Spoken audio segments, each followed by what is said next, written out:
Deux Chroniques, chapitre 28.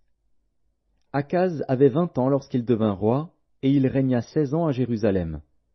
Il ne fit point ce qui est droit aux yeux de l'Éternel, comme avait fait David, son père. Il marcha dans les voies des rois d'Israël. Et même il fit des images en fonte pour les Baals, il brûla des parfums dans la vallée des fils de Hinnom, et il fit passer ses fils par le feu, suivant les abominations des nations que l'Éternel avait chassées devant les enfants d'Israël.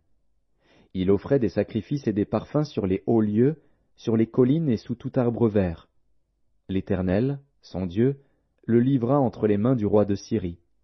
Et les Syriens le battirent et lui firent un grand nombre de prisonniers, qu'ils emmenèrent à Damas. Il fut aussi livré entre les mains du roi d'Israël, qui lui fit éprouver une grande défaite. Pékar, fils de Remalia, tua dans un seul jour en Juda 120 000 hommes, tous vaillants, parce qu'ils avaient abandonné l'Éternel, le Dieu de leur père.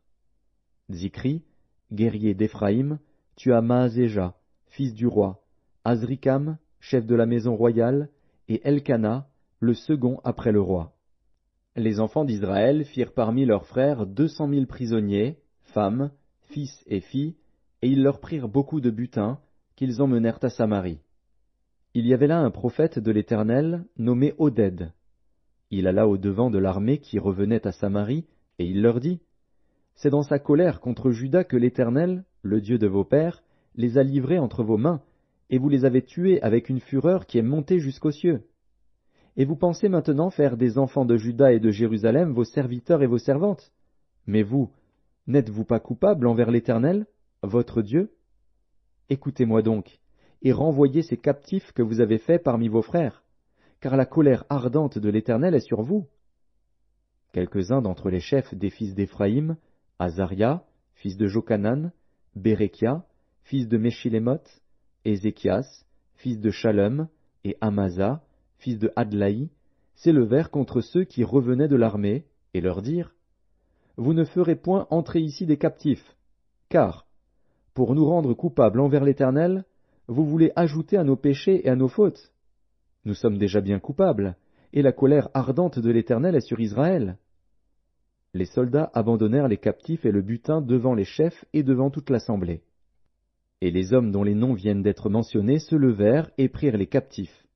Ils employèrent le butin à vêtir tous ceux qui étaient nus, ils leur donnèrent des habits et des chaussures, ils les firent manger et boire, ils les oignirent, ils conduisirent sur des ânes tous ceux qui étaient fatigués, et ils les menèrent à Jéricho, la ville des palmiers, auprès de leurs frères. Puis ils retournèrent à Samarie. En ce temps-là, le roi Akaz envoya demander du secours au roi d'Assyrie. Les Édomites vinrent encore, battirent Juda, et emmenèrent des captifs. Les Philistins firent une invasion dans les villes de la plaine et du midi de Juda. Ils prirent Beth-Shemesh, Ajalon, Guédéroth, Soko et les villes de son ressort, Timna et les villes de son ressort, Gimzo et les villes de son ressort, et ils s'y établirent.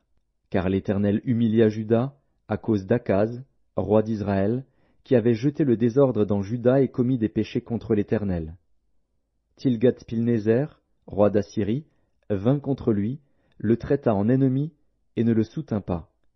Car Akaz dépouilla la maison de l'Éternel, la maison du roi et celle des chefs, pour faire des présents au roi d'Assyrie, ce qui ne lui fut d'aucun secours.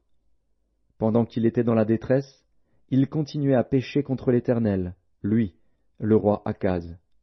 Il sacrifia au dieu de Damas, qu'il avait frappé, et il dit, « Puisque les dieux des rois de Syrie leur viennent en aide, je leur sacrifierai pour qu'ils me secourent. » Mais ils furent l'occasion de sa chute et de celle de tout Israël. Akaz rassembla les ustensiles de la maison de Dieu, et il mit en pièces les ustensiles de la maison de Dieu. Il ferma les portes de la maison de l'Éternel, il se fit des autels à tous les coins de Jérusalem, et il établit des hauts lieux dans chacune des villes de Juda pour offrir des parfums à d'autres dieux. Il irrita ainsi l'Éternel, le Dieu de ses pères. Le reste de ses actions et toutes ses voies, les premières et les dernières, cela est écrit dans le livre des rois de Juda et d'Israël.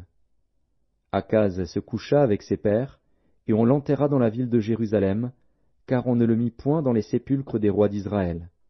Et Ézéchias, son fils, régna à sa place.